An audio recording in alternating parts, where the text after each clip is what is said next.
ação vai acontecer. Se eu não edificar, nada acontece. Mas você precisa trabalhar. Meu filho, eu protejo. Mas se você não fizer a sua parte, fechar a porta de casa, ficar atento, vigiar com quem você anda, com quem os teus filhos andam, o que teu filho está vendo. Se você não vigiar, se você não fizer a tua parte, inútil vos será trabalhar. Essa é uma palavra, irmãos, para nós nesse ano. Um ano onde muitas pessoas estabeleceram muitas metas e colocaram como prêmio a chegada nessas metas, sendo que o prêmio nunca é a chegada nas metas, o prêmio sempre é um encontro com Ele. O prêmio de um filho é a vontade dele sendo estabelecida. O prêmio seu não é você conseguir aquele trabalho, não é você alcançar aquele lugar na empresa, não é você alcançar certa quantidade de dinheiro, não é você assumir aquele ministério, não é você angariar essa posição. O seu prêmio, irmãos, é você entender que se Deus não edificar, você não faz nada. O seu prêmio é que você entenda que se Deus não guardar, não adianta você fazer nada. O seu prêmio é você entender que mesmo você trabalhando, se Deus não botar a mão aí, não adianta você trabalhar.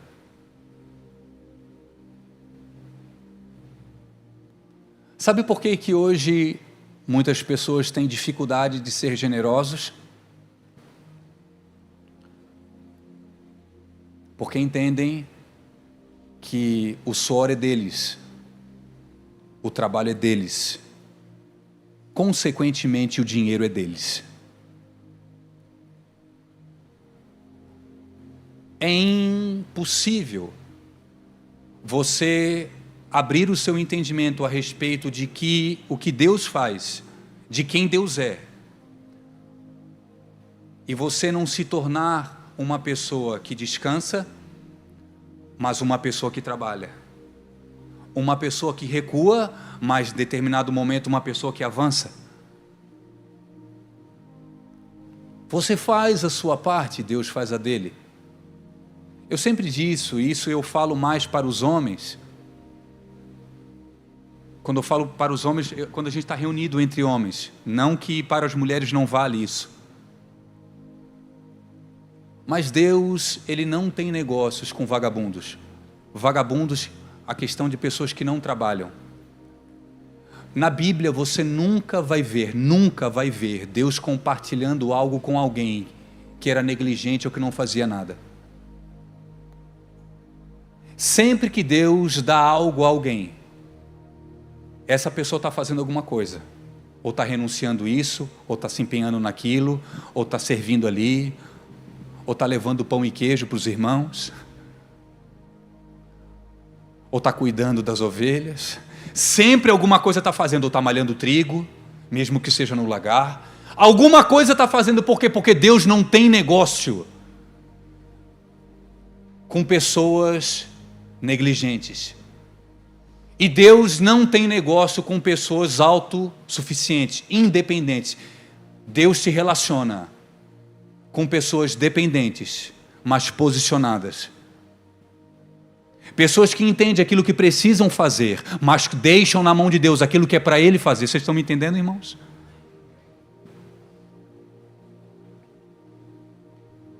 A Bíblia judaica, quando eu fui ler essa passagem, ela diz algo muito significativo. A não ser que Adonai edifique a casa, a não ser, os seus trabalhadores constroem em vão. A não ser que Adonai guarde a cidade, em vão permanecem as guardas em vigia.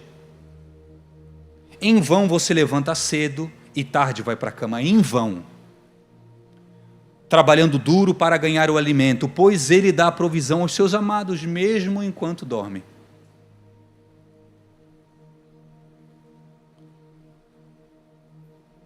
Na exposição acima, em nenhum momento o Senhor está, e eu quero frisar isso para que fique claro no coração dos irmãos. A Bíblia está te instruindo a você simplesmente colocar as mãos para cima e não fazer mais nada. Não. A Bíblia, através de Salomão, está nos instruindo a nós trabalharmos em conjunto com o Senhor. Entendendo que a maior parte é Ele, mas que existe uma parcela que foi dada ao homem. A salvação, irmãos, o que você fez pela salvação? Nada. Nada. Jesus fez tudo. Ele morreu na cruz. Impossível era você receber a vida eterna. Você recebeu de presente, de dom, a salvação. Foi por fé, por graça, irmãos. O que você fez? Nada. Você estava envolvido nos teus pecados. E mesmo assim, Ele morreu por você. Você recebeu de presente a salvação. Agora que você recebeu a salvação, o apóstolo Paulo diz: desenvolvei a vossa salvação. Existe uma parcela depois de um presente que você recebe. Ô Romualdo, eu que edifico a tua casa, mas faça a sua parte. Fabinho, eu que guardo a tua casa, mas faça a sua parte. Quem aqui, tirando alguns, que não fecha um carro depois que sai? Por que você fecha o carro, irmãos? Tem uns irmãos aqui que não fecham o carro, irmãos. Eu fiquei assustado assim, no centro, vai lá no centro, tal, e sai, deixa o carro aberto, irmão. Eu não sei se o ladrão vai pegar e o cara vai ganhar a tabela FIP no carro, né? No roubo, tem seguro. Por que nós fechamos a porta da nossa casa e trancamos quando vamos dormir? Por que, irmãos? Por que a gente olha para o lado quando as mulheres, principalmente, quando estão uma bolsa? Porque você vigia, você faz a sua parte. Não, agora a minha vida está nas mãos do Senhor, eu vou seguir de qualquer forma. Não. Deus, Ele trabalha em conjunto com o homem. E eu entendo que nós ainda não acessamos determinados lugares porque ainda não somos maduros nesse ponto. Eu acredito que algumas heranças nós não recebemos, heranças que são nossas, por imaturidade, Bruno. Porque o escravo, ele não se difere de nada do filho. E por que o filho ainda não toca na herança? Porque ainda é imaturo. Quando ele adquirir maturidade, tudo aquilo que é do pai é dele. Por que às vezes nós estamos nos desgastando, nós estamos nos empenhando, nos cansando, com pouco sono, para receber algo que na verdade já é nosso por herança, porque nós não entendemos ainda. Estamos correndo atrás da máquina. Estamos nos desgastando e comendo pão de dores. Por quê? Porque não temos a concepção que é Deus que guarda, que é Deus que edifica e que é Deus que instrui.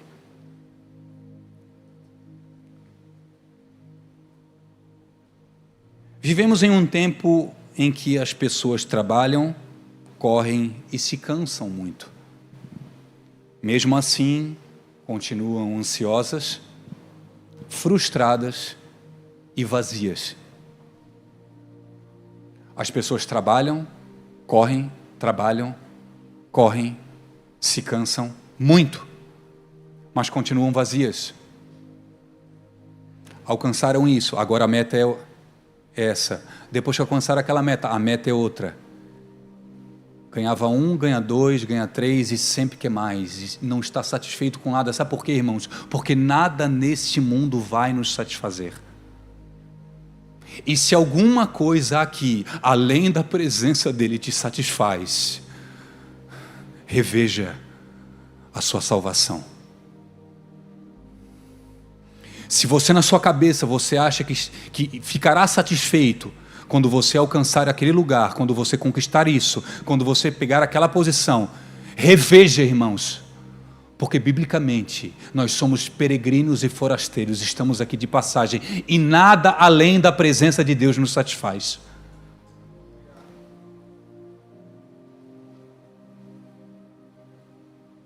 Você ganhou aquela comissão, passou 2 meses, não te satisfaz.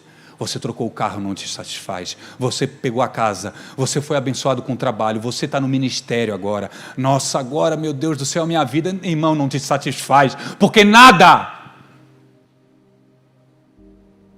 A Igreja Batista Filadélfia não é capaz de te satisfazer. Não é.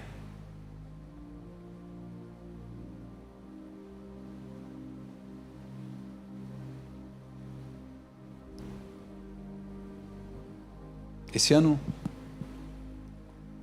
no final do ano, uma pessoa muito próxima a mim chegou para mim assim: Dani, vamos fazer um bolãozinho para Mega da virada, e é 1 bilhão, não é 1 milhão, Diego, é 1 bilhão, 1 bilhão. Aí eu falei assim para essa pessoa assim: não, obrigado. Aí ele assim: como? Obrigado. Eu disse: não quero. Aí ele disse: cara, é 1 bilhão. Eu não respondi isso para ele porque eu não quis ser indelicado. Assim, irmãos, se Deus quiser me dar 1 bilhão, tu acha que eu preciso entrar num jogo de sorte? Tu acha que eu preciso me dispor dessa forma? Se o Senhor, irmãos, não edificar,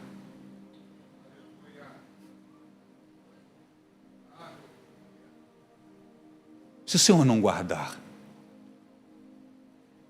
inútil será eu perder o meu sono, perder a relação com a minha família, porque agora eu preciso trabalhar, né, Tarso? Agora eu não tenho mais tempo. Não tenho mais tempo, né? Antes tinha tempo, mas agora Deus me deu um carro, eu preciso aproveitar o carro, agora eu preciso aproveitar a casa de praia, agora eu preciso aproveitar a lancha. E que Deus dê, irmãos, para vocês, em nome de Jesus, e depois me chama para dar uma volta.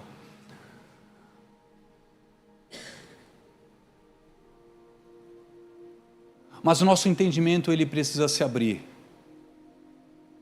Porque se o Senhor não proteger a sua vida, não edificar a sua vida, não edificar a sua casa, em vão é o seu esforço.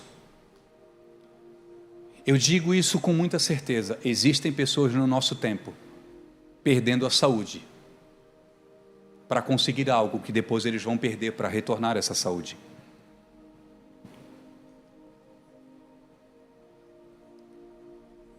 Nós somos peregrinos e forasteiros. Estamos aqui de passagem. Falamos que queremos a vida eterna, mas tudo que queremos, na verdade, Vic, é a vida eterna aqui. Nós queremos a isenção das coisas que teremos na eternidade aqui. Eu quero te dizer uma coisa, irmãos, por favor, não fiquem bravos comigo. Só vai piorar.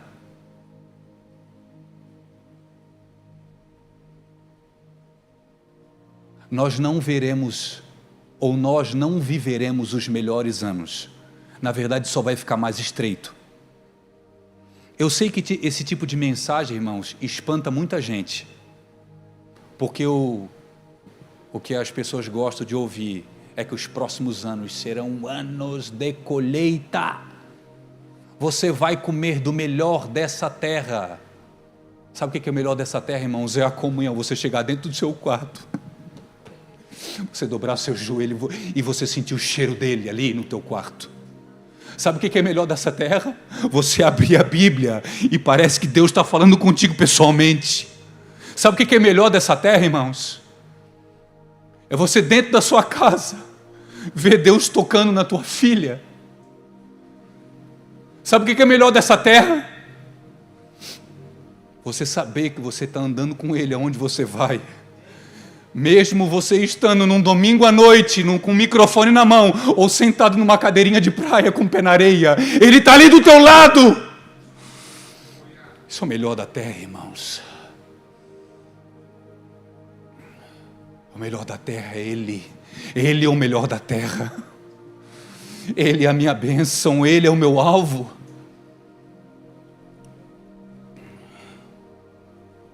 Uma vida sem a presença de Deus pode até ser produtiva, pode até ser invejada. Eu vou abrir um aspas aqui. Quem de nós, e aquele que nunca pensou isso, que atira a primeira pedra, quem de nós já olhou para alguma pessoa na internet, uma pessoa em determinado lugar, ou vivendo determinada coisa, ou tocando em determinado lugar, etc., e você não teve uma invejinha? Quem? Talvez alguns espirituais vão falar assim: eu, graças a Deus, nunca. Certamente depois dessa mensagem você será arrebatado, irmãos. Certamente. Eu falei para Samara no dia 31. A gente participou lá, a gente jantou, depois a gente desceu ali embaixo onde a gente estava no prédio, e feliz ano novo, beijo aqui, beijo ali nas pessoas. Chegou 1h da manhã, Samara, vamos para casa que eu estou com sono. E as pessoas ficaram lá embaixo, tal, minhas irmãs ficaram, eu subi com a Samara. Aí eu disse: Samara, eu estou há alguns dias, irmãos, eu estava lendo e orando o Salmo 139, todos os dias, de manhã e à noite. O Senhor é o som do meu coração e me conhece, vê se há em mim algum caminho mau. E eu estava pedindo muito isso para Deus. E eu falei para a Samara assim: Samara, sabe uma coisa que eu tenho dentro de mim, que eu não achava que tinha? Eu tenho inveja. Eu sou invejoso, Samara, porque eu estou vendo algumas coisas na internet que as pessoas estão postando aqui, e eu queria isso deles. Isso é inveja, irmãos. O Senhor precisa me matar, o Senhor precisa me moer mais. E eu estava me achando, sabe, espiritual, irmãos, porque era 1h da manhã, eu já estava em casa, e quando o Senhor trouxe a consciência de quem eu era, de o que tinha no meu coração, eu disse: Senhor, se não for a tua misericórdia, se o Senhor não edificar, se o Senhor não guardar, meu Deus do céu, estou perdido. Uma vida sem a presença de Deus, ela pode ser invejada, mas o fim dela é vazio. O fim dela é dor. O fim dela é fracasso. O salmista, ele está dizendo aqui nesse salmo: esse relógio não está certo não, né? É 4h30 agora, irmãos? Não, né? Ali está 4h30. Quando der, irmãos, 1h45 de palavra, vocês, irmãos, me avisem, tá? Que aí eu paro. 10:50. É porque eu não estou de relógio, isso aqui é uma pulseirinha, irmão. Não é para ser bonito não, tá? Isso aqui eu ganhei do meu pai. É para ajudar no equilíbrio. Não sei se eu era desequilibrado, né? Mas aí os irmãos me avisem, tá? Quando for umas 9h20, os irmãos me avisam. Faz um sinalzinho. Quem tiver acordado. E esse salmo, irmãos, Salomão, ele está falando sobre casamento. Ele está falando sobre uma cidade, sobre uma nação. Ele está falando sobre filhos. E ele está falando sobre o envio dos filhos. Se o Senhor não edificar a casa, aqui a mensagem, irmãos, não é uma edificação igual o Léo está fazendo, de uma casa física, de cimento, de tijolo, de madeira. Aqui o salmista está falando de um lar. E como que um lar se inicia, Romo? Com o matrimônio. Se o Senhor não edificar a casa, em vão trabalham os que edificam. Sabe qual é o pilar do seu casamento? Ou pelo menos deveria ser o Senhor. Não pense você, marido, por mais que você deva fazer isso, não pense que buquê de rosa vai sustentar a relação. Não pense, esposa, que agrados, que cuidado vão sustentar o teu casamento. O que sustenta um matrimônio, segundo as Escrituras, é o Senhor. E por que que hoje muitos matrimônios, eu posso falar com certeza, irmãos, muitos matrimônios estão em crise? Porque se perdeu a concepção que é o Senhor que edifica. As pessoas entram em conversa e falam assim: Samara, o que eu preciso fazer para te agradar? E a Samara: Dani, o que eu preciso fazer para te agradar? E a gente conversa, a gente combina e a gente se apoia nessas palavras. Matrimônios hoje eles têm se encerrado, porque as pessoas se esqueceram da edificação, da rocha. Eu falo para vocês em nome de Jesus, e isso não está na Bíblia, irmãos. Mas eu entendo que é bíblico. Os teólogos de plantão, por favor, me perdoem se eu falei alguma coisa errada. Mas você que é casado, que de vez em quando não tem um tempo junto de oração junto com a sua esposa, ainda você não entendeu o que é edificação.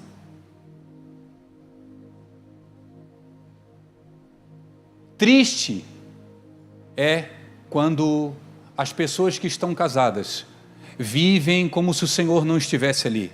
Sabe qual é a relação que se tem no casamento com o Senhor no domingo à noite? Pedem a bênção na segunda para viver de segunda a sexta, aí chega lá com o pneu já murcho, chega aqui no domingo à noite e vai encher.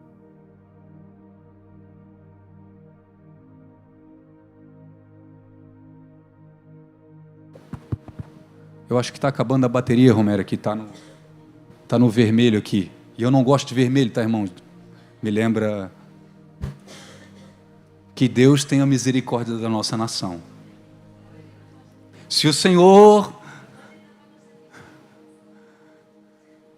Tu tá de vermelho. Mas tu tá um vermelho maçã, Samara. Eu tô adorando, é um morangão.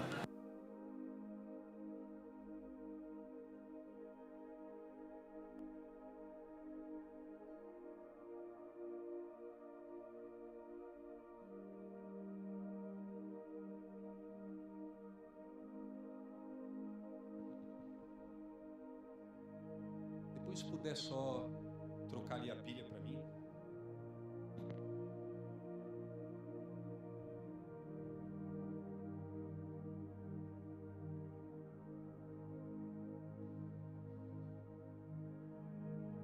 E hoje muitos matrimônios.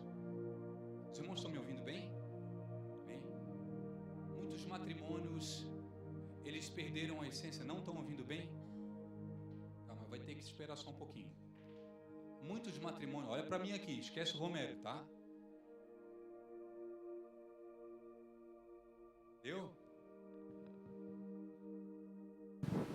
Obrigado.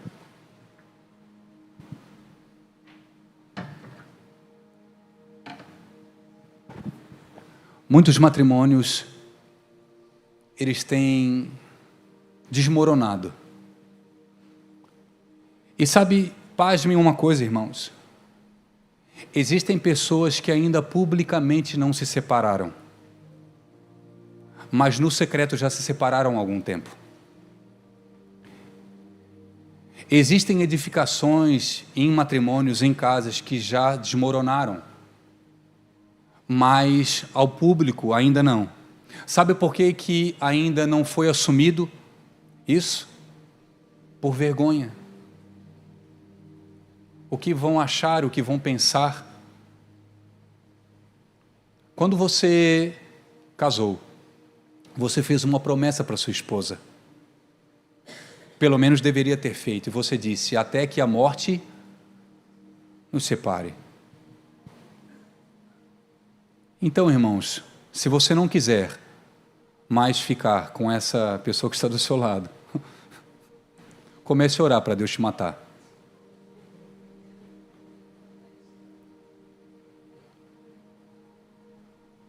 Porque os matrimônios perderam a essência e a concepção de agradar não simplesmente o outro, mas agradar a Deus. A moda hoje, Romualdo, é o seguinte: eu preciso agradar a minha esposa, agradar o meu esposo. Só que você desagrada a Deus naquilo que você está fazendo. Existem coisas que você, mulher, está fazendo para o teu marido que Deus não aprova. Existem atitudes que você, homem, está fazendo que Deus não aprova. E quando você, de forma deliberada, começa a ter esse tipo de atitude, você se esqueceu de quem edifica o seu casamento.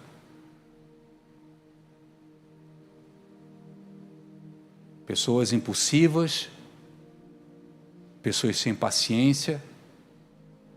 Eu acho que, salvo alguns irmãos, mas a maior parte de nós tem problemas, às vezes, na relação. Existe um desgaste. Paula, quantas vezes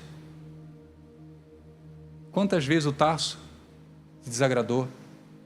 Quantas vezes, irmãos, eu desagradei a minha esposa?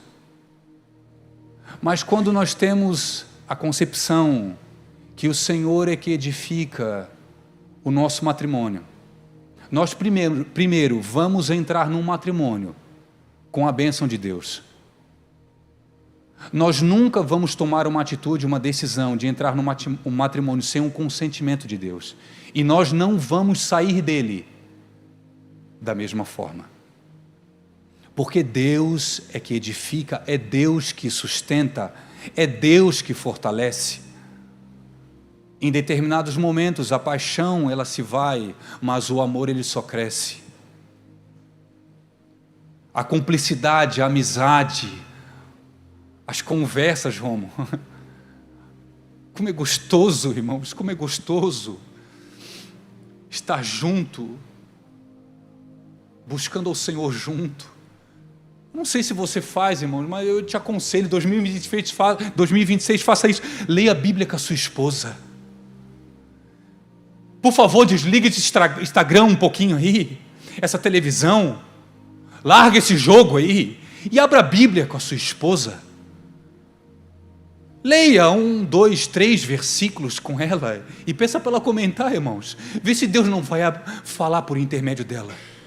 Eu já disse aqui para vocês, algumas das palavras que eu ministro aqui, irmãos, que vocês acham, nossa, que palavra abençoada, é a minha mulher que sopra na minha casa.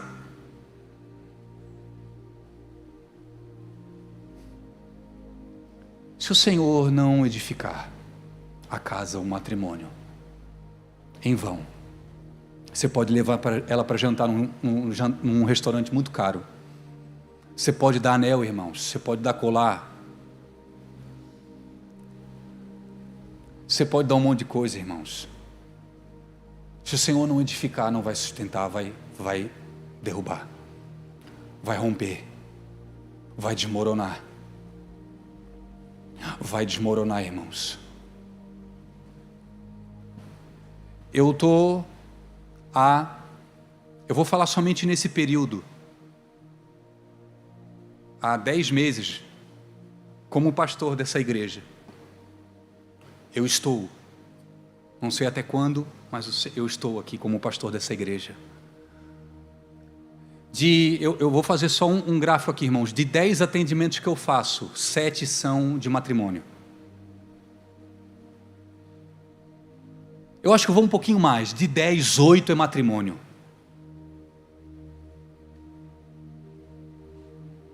Domingo à noite a gente está aqui, irmãos. Está o marido e a mulher um do ladinho do outro. E é coisa linda. Ana Terezinha, coisa linda.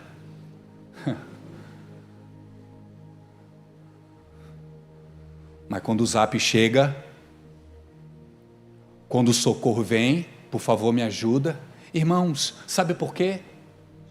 Porque aquele que depende e entende que o Senhor é que edifica, ele não está isento de tempestades, ele não está isento de lutas, ele não está isento de trovão, de ventaval, mas ele não vai cair.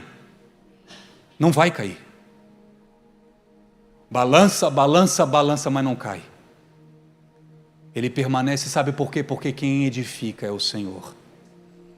Se dependesse de nós, se dependesse de vocês, irmãos, muitos de vocês já estavam separados.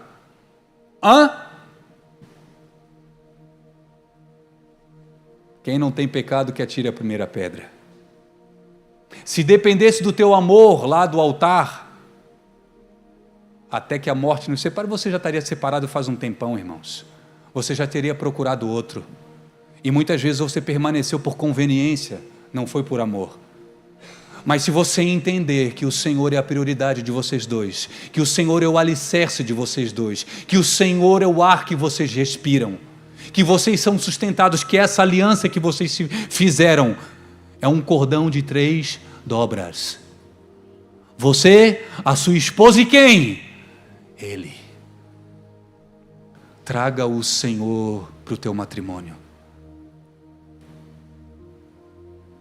Se o Senhor não guardar a cidade, em vão vigia a sentinela. Nós estamos num ano, irmãos, decisivo para a nossa nação. Por que Salomão escreve dessa forma? Porque antigamente as cidades eram muradas. As cidades eram muradas para a proteção dos inimigos. Então, quando eles queriam guerrear, queriam entrar na cidade, não conseguiam, porque os muros eram altos. Então tinha um sentinela, um vigia que ficava lá em cima, um atalaia lá em cima, vendo se algum inimigo vinha sobre a cidade. E quando os inimigos chegavam para destruir a cidade, ou pelo menos tentar entrar na cidade, o sentinela, ele não matava os inimigos, mas o sentinela, ele falava para o exército que estava dentro da cidade: eles estão vindo, se preparem. Essa era a função do sentinela, do vigia.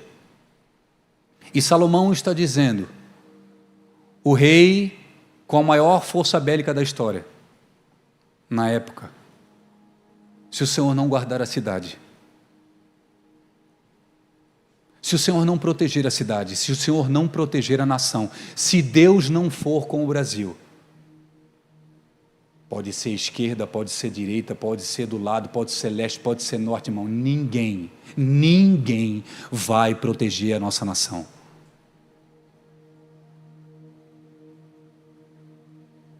Sabe por que a maioria de nós está um pouquinho temeroso a respeito do que vai acontecer em outubro? Porque as perspectivas não são boas? Porque muitos de nós estão colocando a segurança num homem, estão colocando a segurança num partido, estão colocando a segurança no patrão, estão colocando a segurança na igreja, estão colocando a segurança em paredes.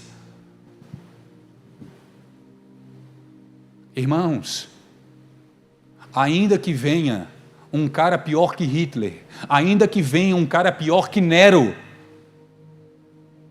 ainda que venha homens terríveis, abre aspas, para destruir a cidade, se o Senhor guardar a cidade, nenhum mal nos tocará.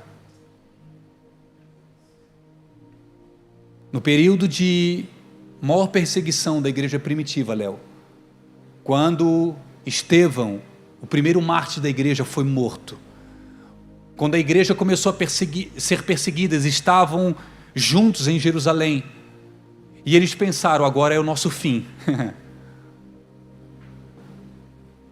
Era como se Jesus estivesse falando assim: não, é só o início da expansão do evangelho. E eles começaram a ir por todo canto, iam por toda parte, e aonde eles estavam, eles pregavam o evangelho, e as nações começaram a ser evangelizadas por causa daquele mal. Na verdade, era o Senhor guardando a igreja numa perspectiva um pouco diferente. Sabe aquilo que você atrela hoje a um problema, para o Senhor é uma bênção. Sabe aquilo que para você hoje fugiu do seu controle, você queria que fosse diferente, mas a realidade não condiz? Você está olhando como algo terrível, mas Deus está dizendo: é algo maravilhoso. Porque se não fosse dessa forma, a tua estrutura não seria mexida. Deus está mexendo nos nossos alicerces, irmãos. Sabe por quê? Porque Ele é o alicerce. Deus quer tirar o alicerce que você construiu e Ele quer botar o dele.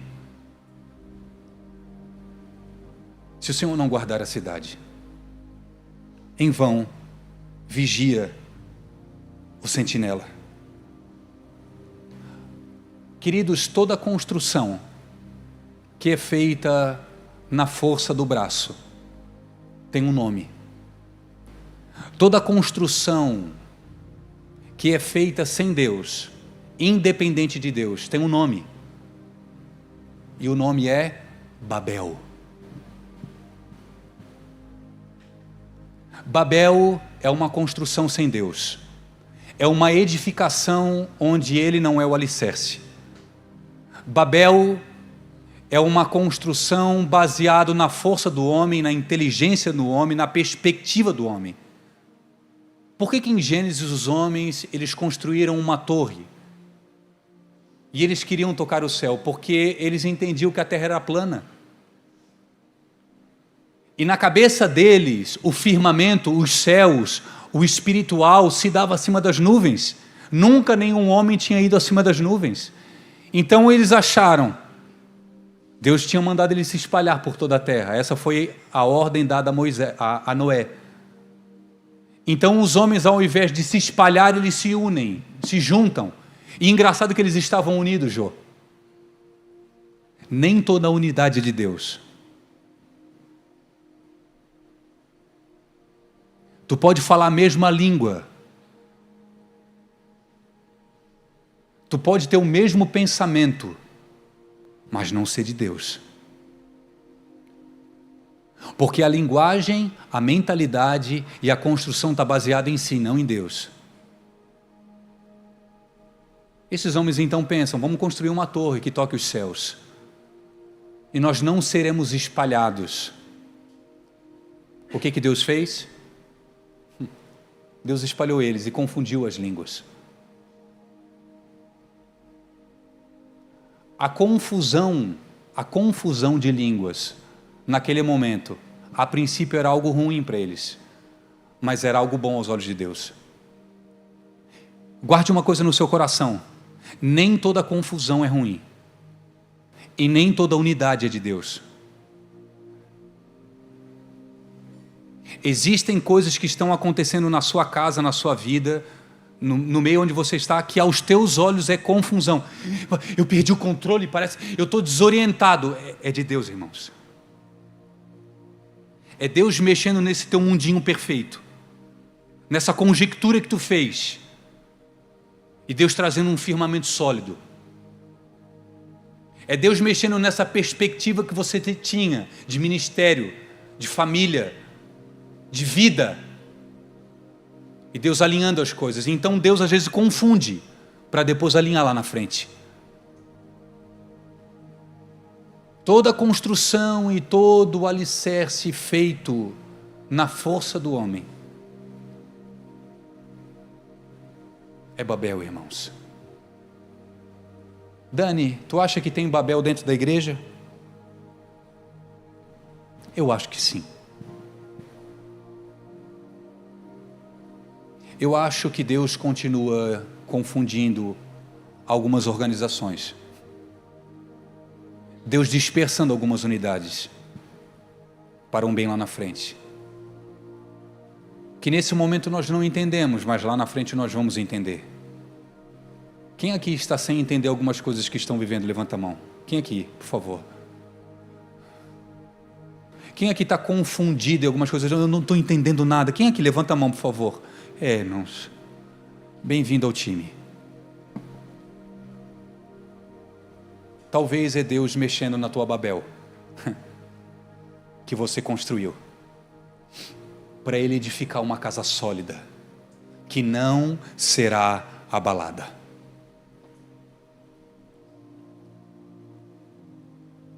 Quantas pessoas constroem famílias sem Deus? Quantas pessoas constroem um ministério sem uma palavra de Deus para o início, sem oração? Quantas pessoas começam um negócio sem a direção de Deus, sem um princípio bíblico, e depois que dá errado, se perguntam, mas por que deu errado? Sabe por que deu errado esse casamento? Porque não era para você começar ele. Sabe por que Deus ou as circunstâncias fecharam essa empresa? Porque Deus não queria que você abrisse essa empresa. Sabe por que essa igreja não frutifica? Talvez Deus queria colocar uma empresa na tua mão e você queria uma igreja.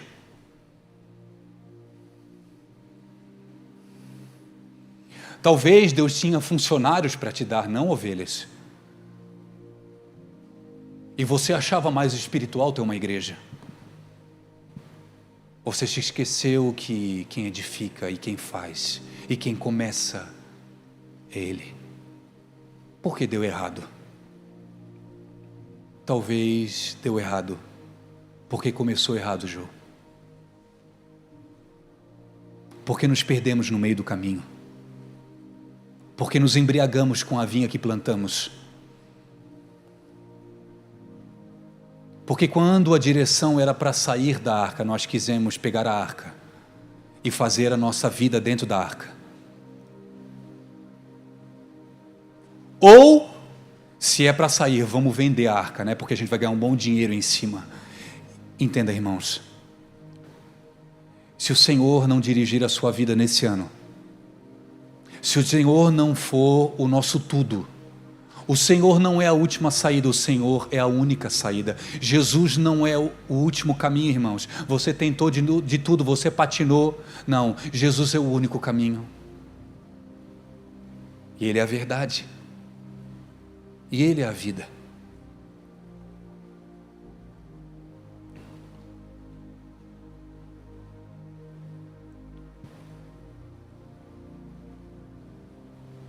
Inútil vos será levantar de madrugada e repousar tarde. Inútil vos será comer o pão de dores, pois o Senhor dá aos seus enquanto dormem. Dani, pastor Dani, então o segredo agora é dormir? Não, irmãos. O segredo agora é descansar.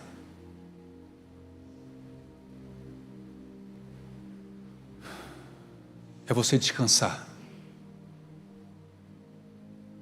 Eu quero dizer em nome de Jesus para alguns aqui, você está cansado. Você precisa deitar na máquina. Entenda, Deus precisa colocar um soro na sua veia. Deus precisa colocar em você, dar para você um remédio para você dormir. Você queria trabalhar, porque se você não trabalhar, a empresa vai acabar, a empresa vai se findar, e Deus está te dizendo, não é tempo de você fazer isso. É tempo de você descansar, meu filho. Tudo que você já tentou, tudo que você já fez, não deu certo. Será que eu estou falando para alguém aqui? Você já tentou, você já correu, você já se esforçou, e parece que você está patinando. Você patina. Você trabalha pra caramba. E era como se Deus estivesse falando para o seu povo, meus filhos, vai para casa. Fala para tua esposa fazer um macarrão. Senta na mesa com ela. Toma um suco de morango. E descansa. Nos últimos 2 anos, irmãos, se tem alguém que se cansou, fui eu. Nos últimos 3. Nos últimos 3. E eu me perguntava muitas vezes, por que, Senhor, que não vai? Por que não acontece? Por que eu estou passando por isso, sendo que eu fiz tudo certo, Diego? Por quê? Porque você tem feito as coisas na força do teu braço. Eu quero dizer para você em nome de Jesus, se você continuar fazendo as coisas na força do teu braço, comendo pão de dores, dormindo pouco, você vai ficar doente. Eu não estou profetizando. Talvez você vai parar, porque você não tem mais saúde para continuar. Inútil vos será comer o pão de dores, dormir tarde, acordar cedo. Se o Senhor não edificar a tua casa, se o Senhor não guardar a tua casa, se o Senhor não guardar a tua vida, inútil, inútil é.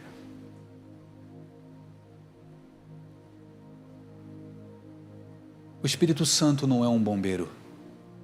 O Espírito Santo é tudo que você tem. Não procure Ele somente no seu momento de desespero.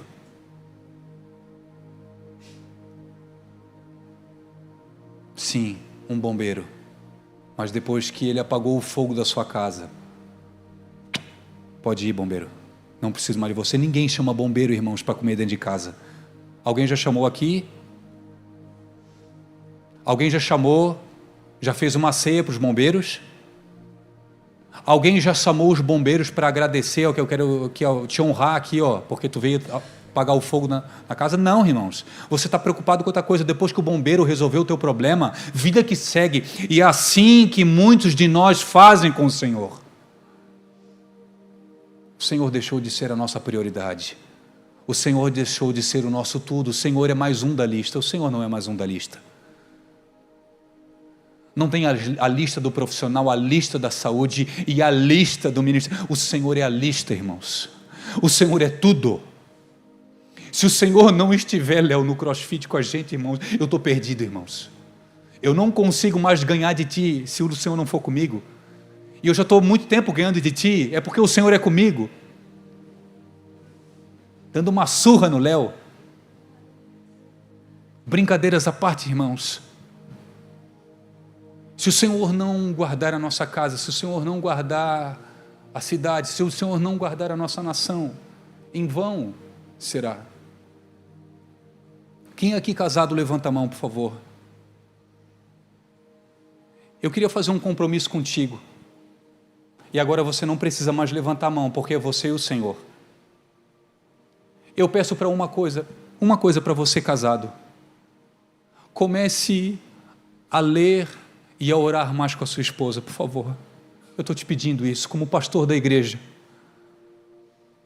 Eu não estou te pedindo para você trabalhar mais. Eu não estou te pedindo para você fazer muitas coisas para o ministério, não, irmãos. Eu estou pedindo para você trazer a presença de Deus para dentro da sua casa. Eu estou pedindo para que a glória de Deus seja mais real na sua casa do que aqui num domingo.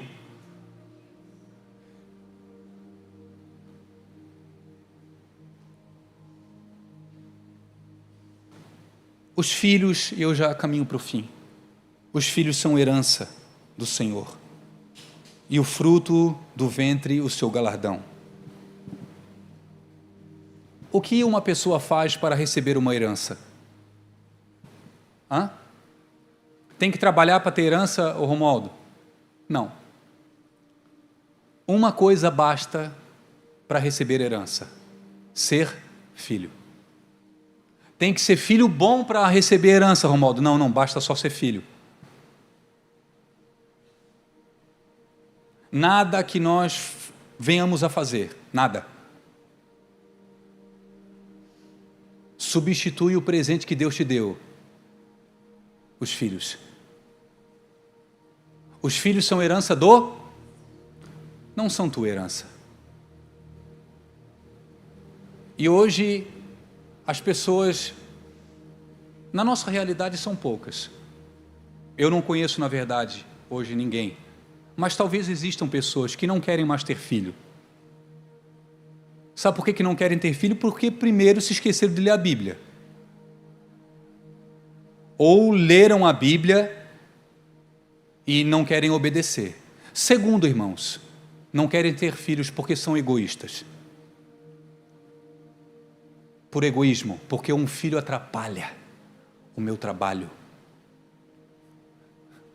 O filho não vai atrapalhar o teu trabalho, irmãos, o filho vai destruir o teu trabalho.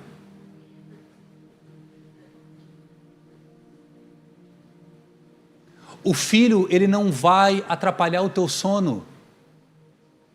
O filho vai destruir o teu sono. O filho, ele não vai atrapalhar os momentos que você tem românticos com a sua esposa. Ele vai acabar com esses momentos. Mas vai chegar um dia que esses filhos crescem. E eles crescem.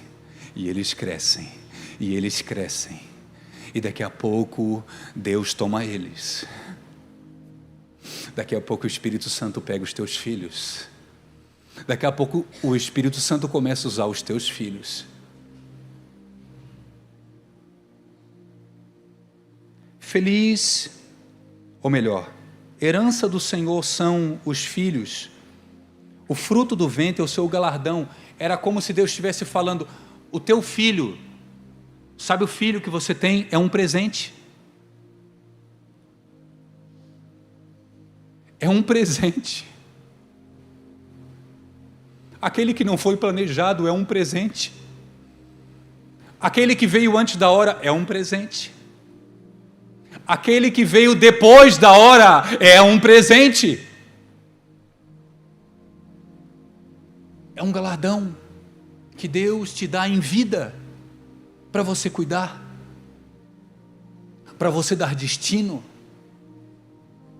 E você tem uma responsabilidade com essas crianças.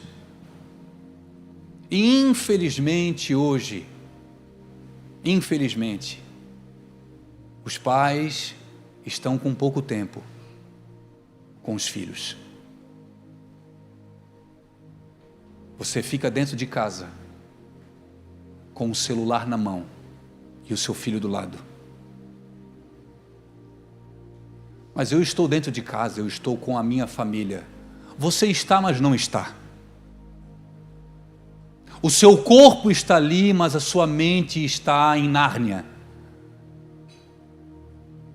Os filhos são um presente. Deus te deu presentes. Como flechas na mão do guerreiro, assim são os filhos da mocidade. Eu gosto muito de uma exposição que o pastor Hernandes Dias Lopes ele faz a respeito de um guerreiro que carrega flechas. E ele diz que nenhum guerreiro ele terceiriza o carregamento das flechas. As flechas vão na aljava que está nas suas costas. Os pais eles são responsáveis por criar, educar e dar destino aos filhos. Será que hoje tem se terceirizado esse papel? Nenhum guerreiro ele pega as flechas e pede para outro carregar. Todo guerreiro da época, nesse contexto que Salomão escreveu, ele carregava as flechas nas suas costas. Os filhos, irmãos, são teus. Não coloca a responsabilidade na escola, não coloque a responsabilidade na igreja e muito menos não coloque a responsabilidade nos avós.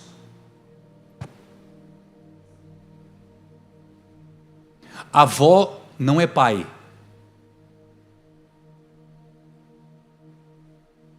Os avós estão aí para ajudar, para contribuir, para amar, para paparicar. Mas a aljava quem carrega é você. Como flechas nas mãos do guerreiro, assim são os filhos gerados na mocidade. Segundo, nenhum guerreiro lançava as suas flechas perto, sempre para longe. Aí você fez filho para que ele fique debaixo da sua saia. Aí você criou filho não para a vida, você criou filho para você. Não basta você manipular seu esposo, você quer manipular o seu filho. É uma flecha, mas que você pega, em vez de lançar lá para longe, você lança no seu pé. Que guerreiro é você? Que tem uma flecha e lança no teu pé. Irmãos, flecha não é para ser lançada no pé, flecha é para ser lançado longe.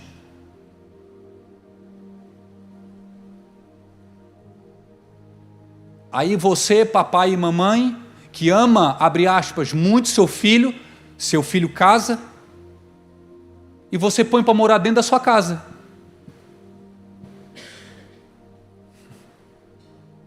Porque eu preciso ajudar esse menino, né?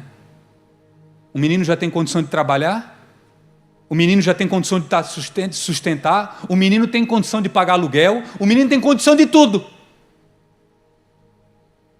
mas é a flecha que eu lanço perto, não lanço longe. Eu já falei isso algumas vezes aqui na igreja, irmãos.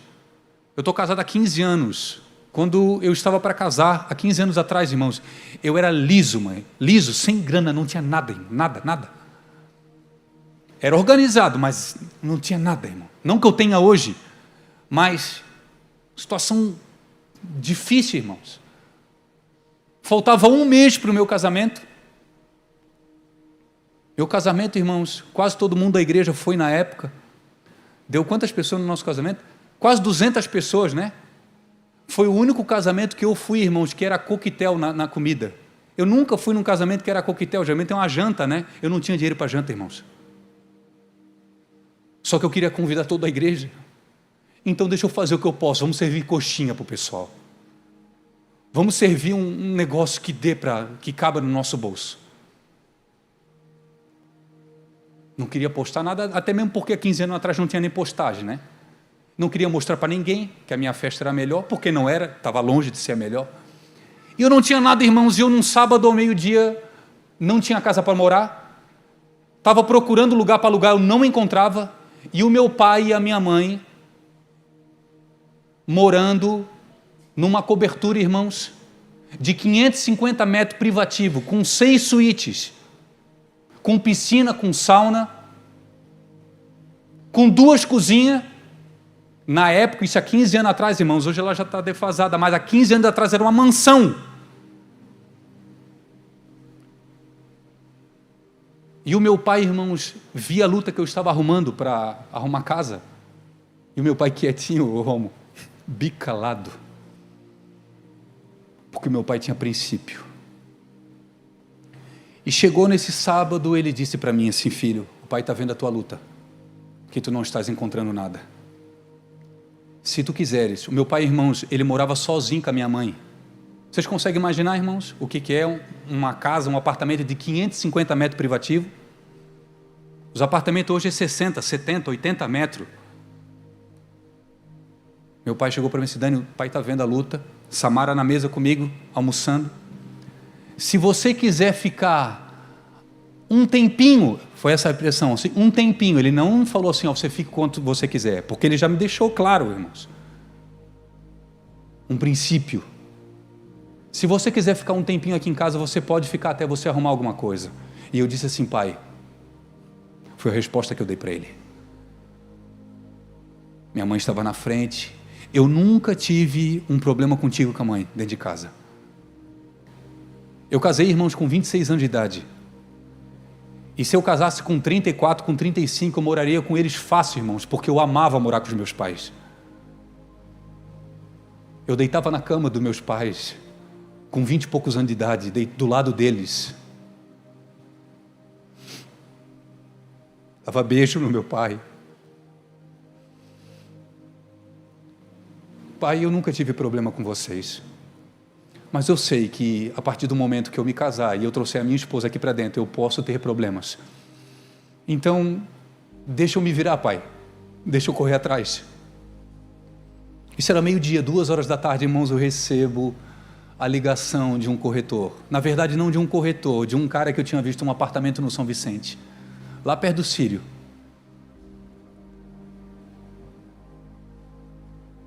Apartamento de 50 metros privativo. Eu morava no centro da cidade, um negócio de 550. E eu fui morar num pouco mais distante, num apartamento de 50. Para alguns, nossa, Dani, tu rebaixou, né? Tu desceu de nível. Irmãos, eu só subi, irmãos. Nos 15 anos de casado, talvez a gente nunca foi tão feliz como os 3 anos e meio que eu morei lá perto do Sírio da Line. Eu sempre gostei de esporte, de correr, irmãos. Eu não corria na Beira-Rio. Eu corria no Nilo Bittencourt. Eu correndo, eu via rato do meu lado passando na rua. Eu fazendo esporte, irmãos, num lugar precário às vezes, que as pessoas, nossa, não... Eu era feliz. Sabe por quê, irmãos? Porque eu entendi que o meu pai precisava me lançar. E ele me lançou, irmãos. Muitos filhos estão padecendo hoje. Sabe por quê? Porque ao invés de serem lançados pelos pais, os pais lançam para perto. Lance para perto. Sabe a proteção que você... Eu estou falando demais, irmãos, eu já vou encerrar. Sabe a proteção que você está querendo dar para o seu filho? Que você, na tua ótica, é algo bom? Eu quero te dizer em nome de Jesus, peça discernimento para o Senhor. Porque às vezes você está impedindo o teu filho de crescer. Ou você vai impedir o teu filho de crescer. Eu sei que existem pessoas, realidades aqui com crianças pequenas. Filho é para ser lançado para longe. Para longe. Se coloque de pé em nome de Jesus.